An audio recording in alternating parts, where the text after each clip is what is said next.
Hello friends, और आपका स्वागत है और एक ब्रांड न्यू वीडियो में इस चैनल लॉ फॉर ऑल पे। आज हम सीखेंगे सेक्शन 6 स्पेसिफिक रिलीफ एक्ट 1963 के बारे में, जो डिस्कस करता है recovery of possession when wrongfully dispossessed of an immovable property. इसका मतलब है कि अगर एक जो आदमी जो even if that person does not have any title to that property, एक प्रॉपर्टी का एक आदमी जिसके पास प्रॉपर्टी का टाइटल भी नहीं है, अगर वो पोजेशन में है और उसको फोर्सिबली किसी ने डिस्पोजेस कर दिया है, तो वो पोजेशन किस तरह से रिकवर करें, इसके बारे में सेक्शन 6 डिस्कस करता है। तो एज ऑलवेज वीडियो में आगे बढ़ने से पहले मैं आपको याद दिलाना चाहता हूँ कि मैंने डिस्क्रिप्शन सेक्शन में थोड़े यूज़फुल लिंक्स छोड़ दिए हैं ई बुक्स के। तो अगर आप इंडियन लॉ के बारे में और सीखना चाहते हैं तो डिस्क्रिप्शन सेक्शन में जाके आप लिंक्स को चेकआउट कर सकते हैं। तो वीडियो में आगे बढ़ते हैं। पहले हम एक सेक्शन 6 की रीडिंग करते हैं, उसके बाद मैं आपको कॉन्सेप्ट एक्सप्लेन करूँगा। If any person is dispossessed without his consent of immovable property otherwise than in due course of law, he or any person claiming through him may by a suit recover possession thereof, notwithstanding any other title that may be set up in such a suit. अभी इसका मतलब ये है कि अगर any person who is dispossessed of his property, ये section में आपको एक एग्जाम्पल के तौर पे एक्सप्लेन करूँगा। आप समझ लीजिए एक प्रॉपर्टी है, जिस प्रॉपर्टी पे जो प्रॉपर्टी अनऑक्यूपाइड है, जिस पे कोई भी नहीं है और उसका रियल लैंड ओनर जो है वो उसकी देखभाल नहीं करता है। तो समझिए एक आदमी है जिसके पास रहने के लिए घर नहीं है। वो उस प्रॉपर्टी को देखता है, उस प्रॉपर्टी में ट्रेसपास करता है, उस प्रॉपर्टी में अंदर जाके एक छोटा सा घर बना लेता है और उसमें रहने लगता है। 1 साल बीत जाते हैं, 2 साल बीत जाते हैं, 4 साल बीत जाते हैं, लेकिन कोई नहीं आता।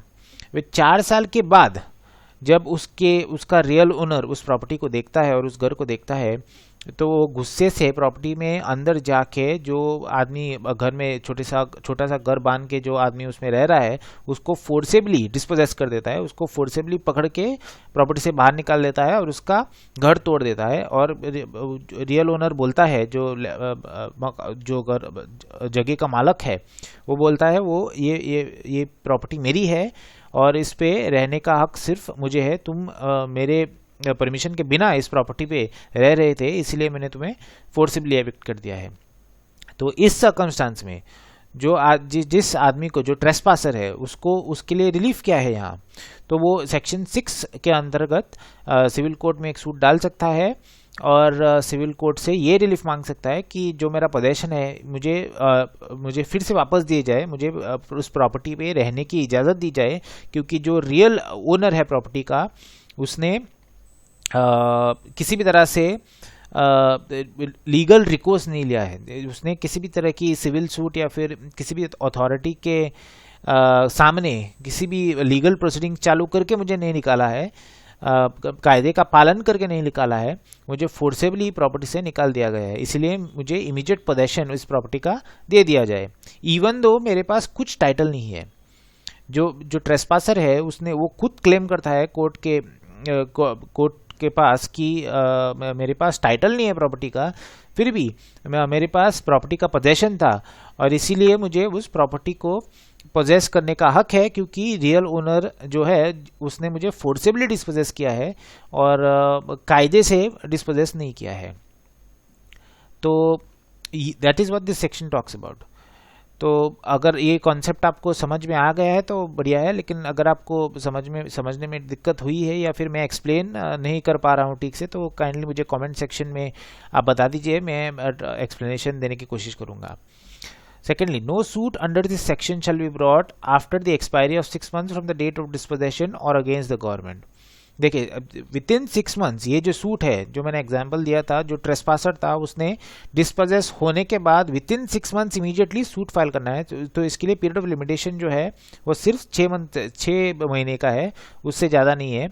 अगर 6 महीने ख़त्म हो गए तो जो ट्रेसपासर है जिसको फोर्सिबली एविक्ट किया गया है, वो इस सेक्शन के अंदर सूट नहीं डाल सकता, उसका पीरियड ऑफ लिमिटेशन खत्म हो जाता है। इसमें सिर्फ 6 मंथ्स का पीरियड ऑफ लिमिटेशन रखा है क्योंकि कायदा इस तरह से प्रिज्यूम करता है कि अगर 6 मंथ्स के बाद भी उस आदमी ने suit for recovery of possession नहीं डाला, इसका मतलब यही है कि उसके पास रहने के लिए और जगह है, या फिर उस प्रॉपर्टी में उसको उतनी दिलचस्पी नहीं है, या फिर उसका पोजेशन ऑफ द प्रॉपर्टी जो था वो सच में इनकरेक्ट था। इसीलिए शॉर्ट लिमिटेशन पीरियड इसमें दिया है, ज़्यादा नहीं दिया है। और अगर आप इस सेक्शन के अंदर सूट डालते हैं then you cannot file it as against the government. सरकार पे ये सूट आप डाल नहीं सकते। अगर सरकार ने लीगल कोर्स एम्प्लॉय करके या फिर इलीगली भी, इवन प्रिज्यूमिंग कि सरकार ने इलीगली भी आपको प्रॉपर्टी से डिस्पोजेस किया है, तो आप इस सेक्शन के अंडर सरकार पे सूट नहीं डाल सकते, क्योंकि सरकार को एक्सप्लिसिटली यहाँ से बार किया गया है। एक्सप्लिसिटली सरकार को एक्सप्लिसिटली यहाँ लिखा गया है कि आप सूट सरकार पे नहीं डाल सकते। आगे, no appeal shall lie from any order decree passed in any suit instituted under this section, nor shall any review of such order or decree be allowed। ये भी एक वेरी बहुत इंपॉर्टेंट पॉइंट है जो आपने ध्यान में रखना है कि इस सेक्शन के अंदर जब सूट डाला जाता है तो इसमें कोई भी जो ऑर्डर पास की जाती है या फिर डिक्री पास की जाती है उस पे किसी भी तरह का अपील आप नहीं डाल सकते, या फिर किसी भी हाई कोर्ट ने इस ऑर्डर को रिव्यू नहीं करना है। Of course principle of law ये भी है कि हाई कोर्ट्स को जो पावर दी गई है under the constitution of India writ petition entertain करने के लिए, वो उस पावर को ये सेक्शन डिस्टर्ब नहीं कर सकता, क्योंकि constitution is superior and this law is derived from the constitution, it is subordinate to that of the constitution। so high court को जो रिट पिटिशन एंटरटेन करने की पावर दी गई है वो एब्सोल्यूट है, उसमें high court writ petition entertain कर सकती है। लेकिन अगर समझो आपने ये सूट ट्रायल कोर्ट में डाला है, जो समझे आपने सिविल जज ने इस सूट को सुन के इस पे ऑर्डर पास किया, तो अगर समझो उसकी अपील डिस्ट्रिक्ट कोर्ट में है तो उस अपील को आप नहीं फाइल कर सकते, because it does not become an appealable order. तो और इस तरह से इस सेक्शन को किया गया है क्योंकि इस सेक्शन का सिर्फ एक ही गोल है, और वो गोल ये है कि लोगों को कायदा अपने खुद के हाथ में लेने से डिस्करेज करना। किसी को भी अगर प्रॉपर्टी का पोजेशन रिकवर करना है तो सिविल सूट डाल के ही कोर्ट में उसका पोजेशन रिकवर किया जाना चाहिए, ना कि इलीगल मींस अप्लाई करके। इसलिए यहाँ पे एक शॉर्ट सा इशू है इस सेक्शन में। अगर सूट सेक्शन 6 में डाला जाता है तो यहाँ एक बहुत शॉर्ट सा इशू है, और वो इशू ये है कि whether if that person had possession of the property and whether if that person has been dispossessed and whether if that person is to be given back the possession. इतना ही है और कुछ नहीं है। Now nothing in this section shall bar any person from suing to establish his title to such property and recover possession thereof। अभी और एक इम्पॉर्टेंट पार्ट एस्पेक्ट इस सेक्शन का जो मैं आपको बताना चाहता हूँ कि अगर समझो कोर्ट ने ट्रेसपासर का सूट सुन के उसके फेवर में ऑर्डर पास भी कर दी कि उसका पोजेशन रिस्टोर करना है, तो पोजेशन रिस्टोर करने के बाद पोजेशन रिस्टोर कर दिया, इसका मतलब ये नहीं कि उस ट्रेसपासर को उस प्रॉपर्टी की तरफ कुछ टाइटल आ गया। उस ट्रेसपासर को उस प्रॉपर्टी की तरफ कुछ भी टाइटल नहीं आएगा, किसी भी तरह का टाइटल नहीं आएगा, just because possession has been restored. जो उस प्रॉपर्टी का ओरिजिनल ओनर है या फिर और कोई भी आदमी अगर है, तो उस आदमी को इस सूट डाल के उस प्रॉपर्टी का पोजेशन रिकवर करने के लिए इस पर कोई भी बात नहीं है। और एक एग्जांपल के तौर पे अगर मैं आपको बताऊं कि एक ट्रेसपासर ने हु हैज बीन डिस्पोजेस्ड, जो सेक्शन 6 में सूट फाइल करता है as against another person who claims to be a land owner of the property, और पोजेशन रिकवर करता है, अब पर real owner of the property कोई और ही है, तो दो आदमी एक टुगेदर मिलके डिसाइड करते हैं कि मैं एक आदमी दूसरे आदमी के अगेंस्ट सूट डालेगा, ये कह के कि दूसरा आदमी रियल ओनर है, टाइटल एडमिट करेगा उसका और कहेगा कि मैं प्लेंटिफ हूँ और मुझे रॉन्गफुली डिस्पोजेस किया गया है। तो इस तरह से अगर किसी भी तरह की दो लिटिगेंट्स में अंडरस्टैंडिंग है और इस तरह से अगर सूट डालते हैं तो it does not mean that any third person can not file a suit for recovering the possession. जो रियल ओनर है, जो थर्ड पर्सन है, जो अगर रियल ओनर है तो उसके लिए कोई बात नहीं है, वो कभी भी सूट डाल के possession of the property recover कर सकता है। सो ये भी एक इंटरेस्टिंग कॉन्सेप्ट है अंडर इस सेक्शन के अंदर। अगेन अगर मैं कॉन्सेप्ट एक ठीक से एक्सप्लेन नहीं कर सका क्योंकि मेरी भाषा की वजह से आप अगर मुझे समझ नहीं सके तो आप डिस्क्रिप्शन सेक्शन में इसका मेंशन कर दीजिए और मैं एक्सप्लेन करने की कोशिश करूँगा। अब हम थोड़ी हाई कोर्ट्स और सुप्रीम कोर्ट के important observations as regards this section देख लेते हैं ताकि हमें एक थोड़ी बेटर अंडरस्टैंडिंग मिल जाए। A suit under Section 6 of the Act is often called a summary suit, inasmuch as inquiry under the suit under Section 6 is confined to finding out the possession and dispossession within a period of 6 months from the date of institution of the suit, ignoring the question of title. तो यहाँ इस court ने observe किया है कि section 6 में सिर्फ finding out possession and disposition with in a period of 6 months यही क्वेश्चन है, और जिसका भी क्वेश्चन ऑफ टाइटल जो है इस सूट में कंसिडर नहीं किया जाएगा। दैट इज इफ समझो एक ट्रेसपासर है, उस ट्रेसपासर से और एक दूसरे ट्रेसपासर ने पोजेशन ले लिया था, तो एक ट्रेसपासर दूसरे ट्रेसपासर भी सूट डाल के पोजेशन रिकवर कर सकता है। So question of title is not to be considered here. Title is not at all a question under section 6। इन सब जजमेंट्स, ये जो जजमेंट्स के एक्सर्प्ट में पढ़ रहा हूँ, उनका लिंक मैंने डिस्क्रिप्शन सेक्शन में छोड़ दिया है, तो आपको अगर पूरा जजमेंट पढ़ने में दिलचस्पी है तो आप डिस्क्रिप्शन सेक्शन में जाके वो जजमेंट भी पढ़ सकते हैं।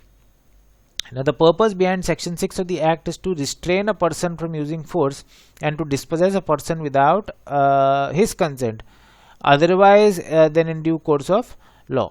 तो इस सेक्शन का पर्पस यही है कि लोगों को कायदा अपने हाथ में लेने से प्रिवेंट करना, due course of law follow करने के लिए एनकरेज करना लोगों को, और कायदा रॉन्गफुली खुद के हाथ में लेने से लोगों को बार करना, यही इस सेक्शन का पर्पस है।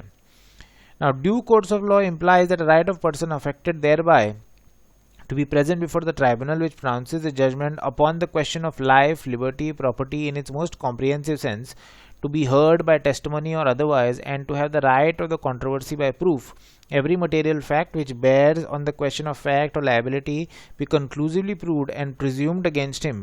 This is the meaning of due course of law in comprehensive sense. तो ये फाइनल ऑब्जर्वेशन जो है, जो सुप्रीम कोर्ट के जजमेंट्स है, वो एक्सप्लेन करता है ड्यू कोर्स ऑफ लॉ क्या है। ड्यू कोर्स ऑफ लॉ का मतलब ये है कि जो रॉन्गफुली डिस्पोजेस किया गया है, उस आदमी को एक कोर्ट के सामने अपनी केस पेश करने के लिए, एविडेंस लीड करने के लिए अपॉर्चुनिटी मिलनी चाहिए, और कोर्ट को ऑर्डर पास करने की अपॉर्चुनिटी उस पर पावर्स उस पर होनी चाहिए। That is called due course of law. अगर एक रियल लैंडलॉर्ड जो है, जो ट्रेसपासर से अपना पोजेशन रिकवर करना चाहता है, तो उसने ड्यू कोर्स को रिजॉर्ट करना है। इसका मतलब यह है कि कोर्ट के पास जाना है, किसी भी अथॉरिटी, इस तरह से एक अथॉरिटी होनी चाहिए जिस अथॉरिटी के सामने एविडेंस लीड किया जा सके, ओरल या फिर डॉक्यूमेंट्री एविडेंस लीड किया जा सके, फैक्ट्स जो हैं वो अप्रिशिएट किए जा सकें, और फाइनली ट्राइब्यूनल वो सारी सर्कमस्टांसेस कंसिडर करके उस पर ऑर्डर पास कर सकें। तो उसे ड्यू कोर्स ऑफ लॉ कहते हैं, ना कि इस तरह से जिसमें जो ट्रेसपासर है उसको कोई भी बोलने की अनुमति दिए बगैर उसे फोर्सिबली प्रॉपर्टी से डिस्पोजेस किया जाए। इस तरह का जो सिस्टम है वो डिस्करेज किया गया है। तो basically that is all for it in this video. इस वीडियो में सिर्फ इतना ही। अगर आपको थोड़े कॉन्सेप्ट्स अगर समझ में नहीं आए या फिर आपको कुछ क्वेश्चंस हैं तो आप कमेंट सेक्शन में मुझे बता दीजिए, और अकॉर्डिंगली मैं आंसर करने की कोशिश करूँगा। एज ऑलवेज इस वीडियो को अगर आप यूज़फुल समझते हैं तो इसको लाइक कर दीजिएगा। अगर इस वीडियो को अपने दोस्तों के साथ शेयर कीजिए, और इस चैनल को सब्सक्राइब करना ना भूलिए अगर आप ऐसे वीडियोज़ और देखना चाहते हैं तो। So until next time, this is Pritish saying bye.